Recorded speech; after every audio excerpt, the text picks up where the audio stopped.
Yo, what's good, YouTube family? Today we bringing you some good old-fashioned cube steak, just like mama, grandma used to make. So sit back, relax, and let me show you how to do this.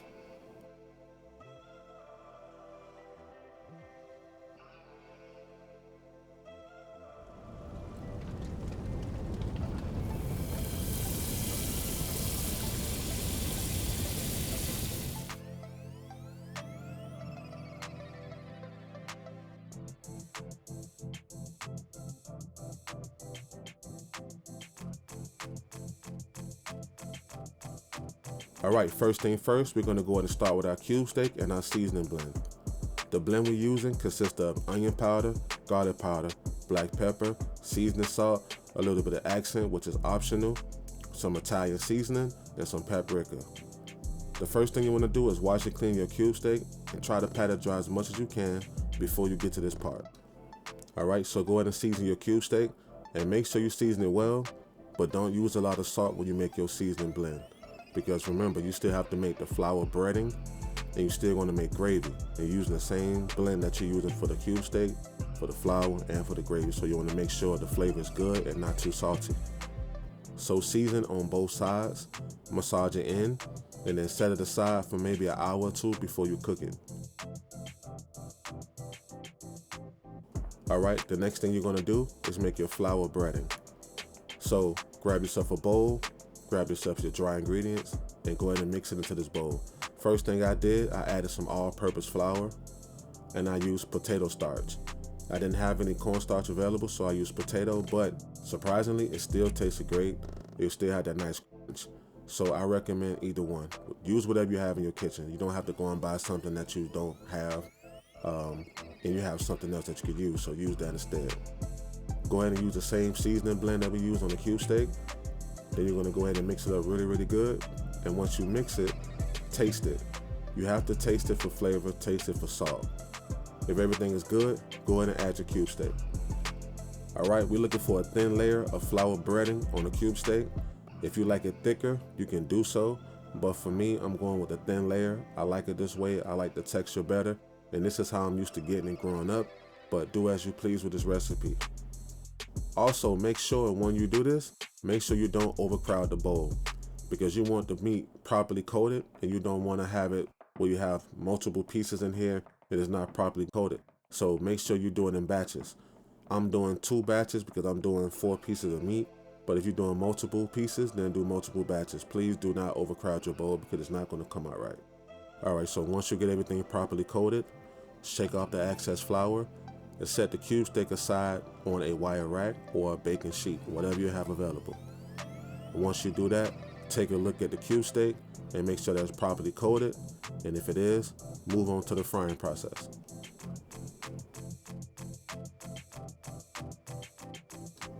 Alright, let's go ahead and shallow fry our cube steak. So as you can see, I'm using the cast iron skillet. Why? Because it cooks evenly and it holds temperature very well.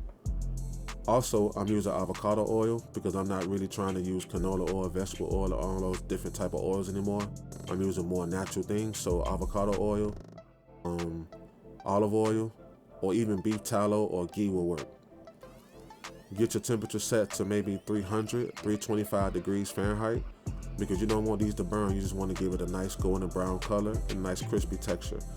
Once you get it there, remove them and then do your next batch. Set that to the side and then go ahead and start your gravy. 1 second before we move on to the next step, I want to show you guys what it looked like once I finished frying my cube steak. You see, it's not burnt, it's golden brown, and it looks nice. You want it to look like this when you finish frying. Alright, next step, the gravy. We're doing old-fashioned gravy. As you can see, we took out some of that oil and we left a little bit in the pan, just enough so we can saute the onions and make a roux. Also, that flavor at the bottom, that's called fond. That comes from the juices and the flour from the cube steak, and we want that inside to add extra flavor to the gravy. So I sauteed my onions down for maybe like 5 minutes or so until they got golden brown like you see here. But if you want to do it till they're translucent, you can do so as well. Then I took out half of them because I'm going to use some for garnish, and I want the rest of it in the gravy. The next thing I added was the same flour blend that we made for the cube steak, we're gonna use that same blend for the gravy. So I added some and I pretty much cooked it down till it turned golden brown, similar to how you make roux when you're doing gumbo, but not as dark. But we doing this without using the bouquet browning. We're doing this all natural. So cook it down until you see this color like this. Once you get it to this point, we're gonna go ahead and add our liquid. The liquid consists of better than bouillon beef base, W sauce, Worcestershire sauce, however you could pronounce it, and water. As you can see, I'm adding the liquid in little by little, and I'm doing this to avoid lumps because I hate lumpy gravy, and I'm pretty sure you do too. So add the liquid in little by little and mix it up real good with the roux. Make sure it's nice and smooth. Add some more liquid and keep doing this process until your liquid is all added. If you need more liquid, add water and do the same process until it's nice and smooth. Now at first I was using a spoon, but I remembered I had my wire whisk in the house with me, so I just went ahead and switched to my wire whisk to make sure that I properly incorporate the roux and the water together and make sure it's nice and smooth and have that nice consistency that I'm looking for.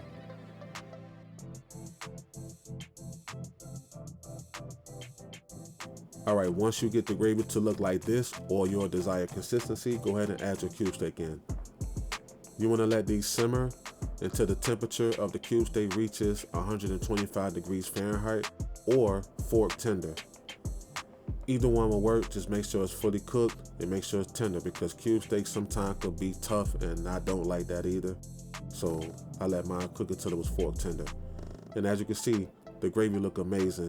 The gravy coated the cube steak very nice. That's what you're looking for. Now it's time to plate up.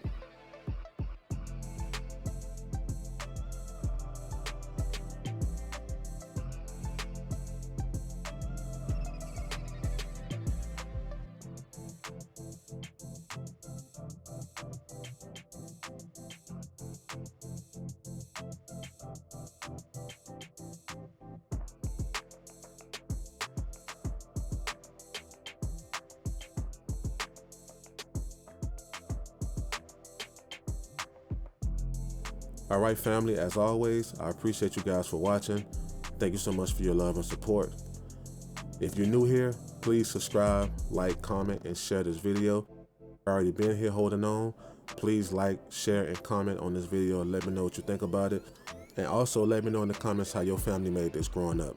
Did I make it the same way they did or they did it different? Until next time, we'll see you on the next one.